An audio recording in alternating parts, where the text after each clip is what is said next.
Hi hello నమస్తే welcome to పూరా local. ఇవాటి టాపిక్ ఏంటంటే 16 ఏళ్ల లోపు వాళ్ళకి మొబైల్స్ అవసరమా?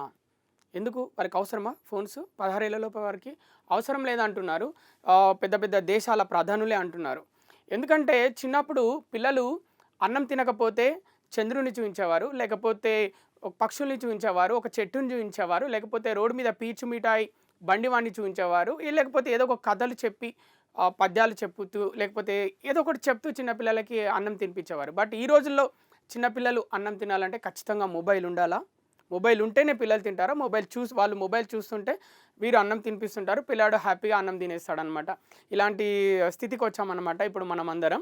అలాగే ఒకప్పుడు పిల్లలు మంచి మంచి గేమ్స్ ఆడుకునేవాళ్ళు.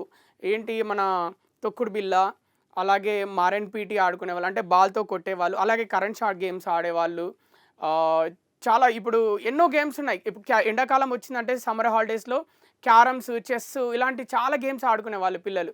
ఇప్పుడు ఈ సమ్మర్‌లో ఇప్పుడు ప్రతి హాలిడేస్‌లో ఎంతమంది పిల్లలు చెస్ ఆడుతున్నారండి? ఎంతమంది పిల్లలు కలిసి క్యారమ్స్ ఆడుతున్నారు? అసలు ఆడుతున్నారా? లేదు. ఎవరు చూసినా మొబైల్స్, లేకపోతే ట్యాబ్స్, లేకపోతే టీవీలో ఏదో ఒక ప్రోగ్రామ్ చూస్తూనే ఉన్నారు. పెద్దలేమో సీరియల్స్ చూస్తుంటారు. ఇక పిల్లలు కూడా వారితో పాటు కూర్చొని సీరియల్స్ చూడడం మొదలుపెట్టారు. వారు మొబైల్స్ ఎంత వాడటం మొదలుపెడితే పిల్లలు వాళ్ళ మైండ్ మొబైల్ మీదనే ఉంటది, కానీ గేమ్స్ మీద కాన్సంట్రేషన్ అయితే అస్సలు చేయలేరు. వాళ్ళు మొబైల్‌లో కాదు ఉండాల్సింది, వారు మైదానాల్లో ఉండాలి. అలాగే ఇప్పుడు మనం తొక్కుడు బిళ్ళ గేమ్ ఉంది. తొక్కుడు తొక్కుడు బిళ్ళ గేమ్ చాలా శారీరకంగా చాలా హెల్ప్ అవుతది. జంపింగ్ చేయడం వల్ల. సో, ఇలాంటి గేమ్స్ ఆడితేనే చాలా రిఫ్రెష్‌మెంట్ ఉంటుంది. ఇలాంటివి ఊర్లలో అయినా, సిటీలో అయినా చాలా ఉండేటి గేమ్స్. రాను రాను ఇవన్నీ అంతరించిపోతున్నాయి. బికాజ్ ఆఫ్ ఈ మొబైల్స్ అయినా, ట్యాబ్స్ అయినా, గ్యాడ్జెట్స్ వల్ల అన్నిటి వల్ల ఇలాంటి ఈ గేమ్స్ అన్నీ అంతరించిపోతున్నాయి. ఆస్ట్రేలియా లాంటి దేశంలోనే ఆస్ట్రేలియా ప్రధాని యాంథోనీ ఆల్బస్ 16 ఏళ్ల లోపు పిల్లలకి సెల్ ఫోన్స్ వాడకం నిషేధించాలని వాళ్ళు డిసైడ్ అయ్యారనమాట. అలాగే చైనా, ఫ్రాన్స్, జపాన్ సాంకేతిక పరంగా డెవలప్ అయినప్పటికీ కూడా వాళ్ళు ఈ 16 ఏళ్ల లోపు వాళ్ళకి మొబైల్స్ పరిమితంగా వాడాలని ఆంక్షలు విధిస్తున్నారనమాట. అలాగే ఐఫోన్ కనిపెట్టిన స్టీవ్ జాబ్స్ ఉన్నాడు. ఐఫోన్ కనిపెట్టిన స్టీవ్ జాబ్స్ కూడా వాళ్ళ పిల్లల్ని సెల్ ఫోన్‌కి దూరంగా ఉంచాడనమాట. అలాగే మైక్రోసాఫ్ట్ అధినేత బిల్ గేట్స్ కూడా వాళ్ళ పిల్లలకి గ్యాడ్జెట్స్ నుంచి దూరంగా పెట్టాడనమాట. అంత సాంకేతిక పరంగా అంత డెవలప్ అయిన వారే వాళ్ళ పిల్లల్ని అంత దూరంగా ఉంచినప్పుడు, ఇప్పుడు మనం ఆల్రెడీ డెవలప్ అవుతున్న మన దేశంలో మనకి అవసరమా పిల్లలకి పదే పదే మొబైల్స్ ఇవ్వడమైనా, గ్యాడ్జెట్స్ ఇవ్వడమైనా అవసరమా?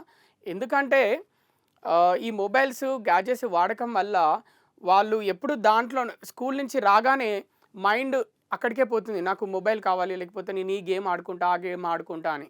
కానీ నేను బయటికెళ్ళి, లేకపోతే నేను ఇది నేర్చుకుంటా, లేకపోతే నేను చెస్ ఆడతా, లేకపోతే నేను క్యారమ్స్ ఆడతా, నేను బయటికెళ్ళి వేరే ఏదైనా నాకు మెంటల్ స్ట్రెస్ తగ్గడానికి మంచి గేమ్ ఒకటి నేర్చుకుంటా అనే రోజులైతే పోతున్నాయి. కాబట్టి ఏంటంటే 140,00,00,000కు పైగా జనాభా ఉన్న మన దేశంలో మనం పిల్లలకి వారానికి ఒక రోజు, అంటే వాళ్ళకి హాలిడే ఉన్న రోజు ఫోన్ ఇస్తే బెటరు.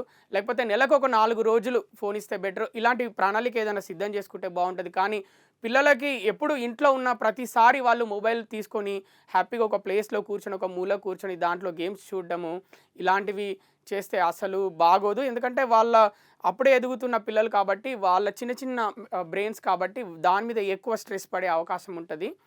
ఆలోచించుకోండి. మరొక టాపిక్‌తో మళ్ళీ కలుద్దాం. అప్పటి వరకు చూస్తూనే ఉండండి పూరా లోకల్.